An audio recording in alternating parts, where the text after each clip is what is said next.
أعوذ بالله من الشيطان الرجيم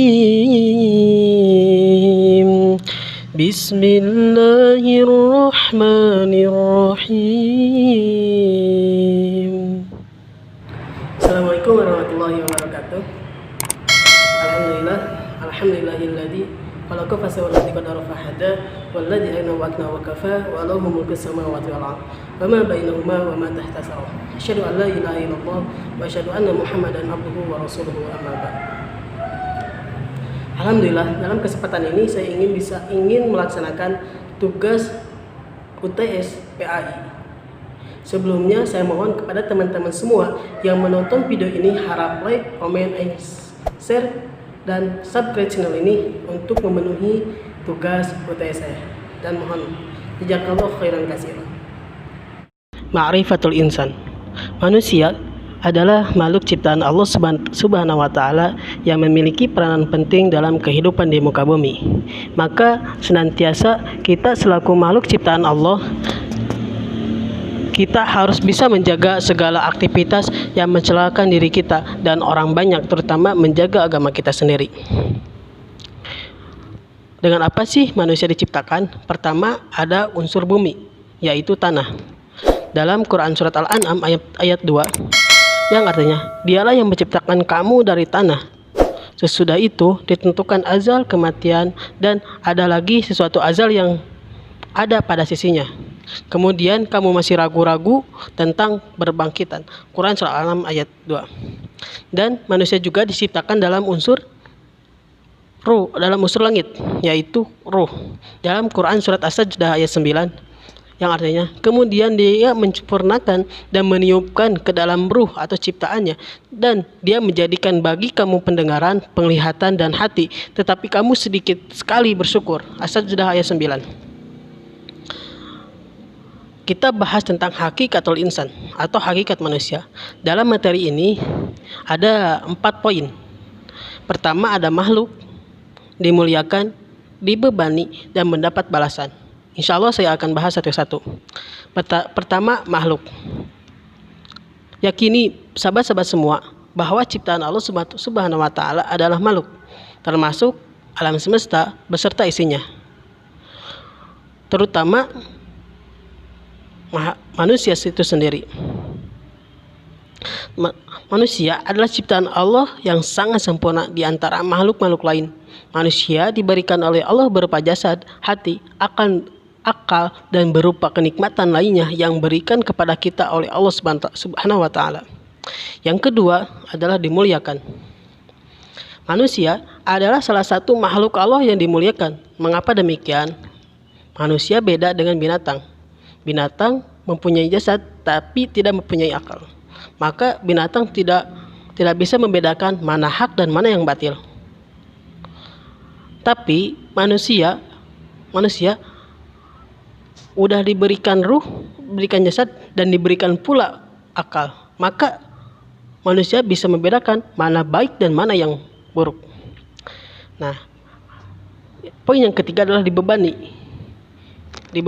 Sebagai makhluk ciptaan Allah, maka kita ada beban di dunia ini, yaitu yang pertama sebagai khalifah, dan kedua dan jadi ibadah.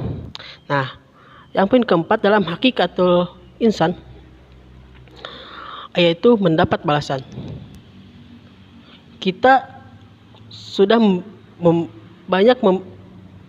berbagai aktivitas di dunia, maka kita akan yakini mendapat balasan di akhirat nanti.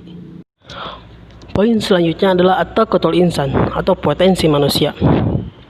Menurut pandangan Islam, potensi manusia adalah suatu anugerah yang Allah berikan karena Allah menciptakan manusia dalam bentuk yang sangat sempurna dengan kemampuan.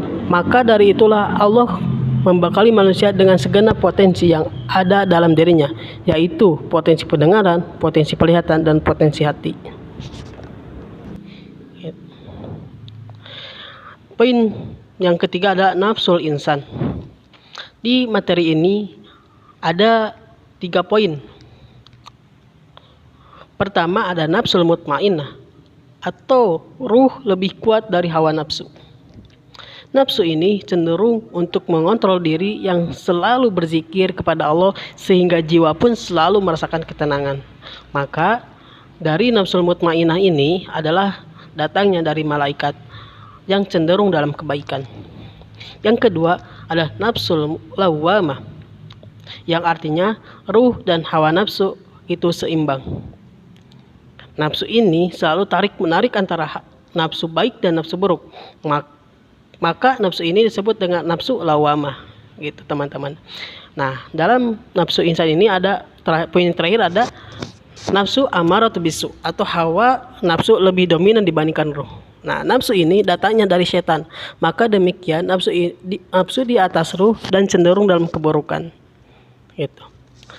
Kita bahas ke poin selanjutnya itu sifatul insan. Allah Subhanahu wa taala telah menciptakan makhluk. Maka dengan itu Allah Subhanahu wa taala memberikan pilihan kepada kita dan kita berhak memilih dalam memilih jalannya. Pertama ada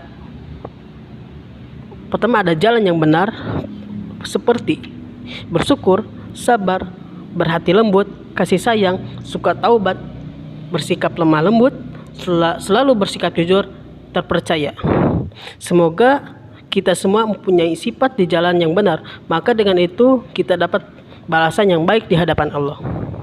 Dan poin yang kedua ada jalan yang fujur atau yang salah, seperti berkeluh kesah, tidak mau berbuat baik atau kikir, kufur, menduakan Allah, mendebat, membantah, zalim, dan jahil. Nauzubillah, semoga kita semua terhindar dari sifat-sifat fujur. Nah, poin selanjutnya adalah hakikatul ibadah.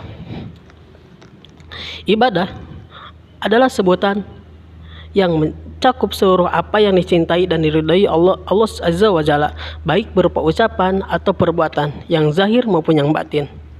Ada dua sumber pelaksanaan ibadah. Pertama, merasakan banyaknya nikmat Allah. Dalam Quran surat An-Nahl ayat 18 yang berbunyi, A'udzu billahi minasyaitonir rajim. Wa in ta'uddu ni'matallahi la tuhsuha innallaha laghafurur rahim.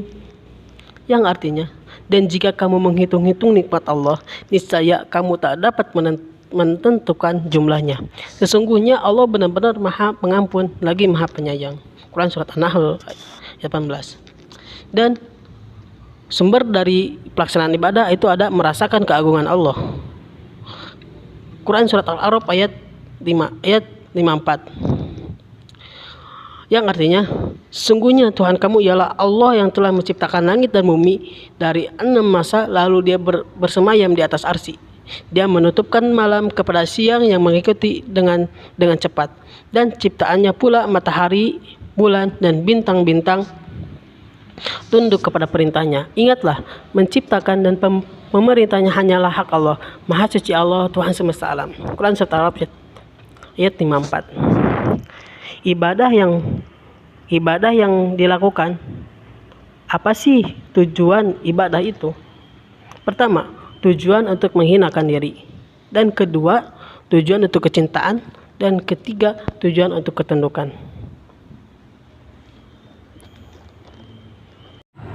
Mungkin hanya itu yang saya sampaikan. Mohon maaf jika ada salah kata dan salah perbuatan dari kami. Mohon dimaafkan. Sekali lagi, saya mohon untuk like, subscribe channel ini untuk memenuhi tugas PTSI. Wabillahi taufiq wal hidayah. Assalamualaikum warahmatullahi wabarakatuh.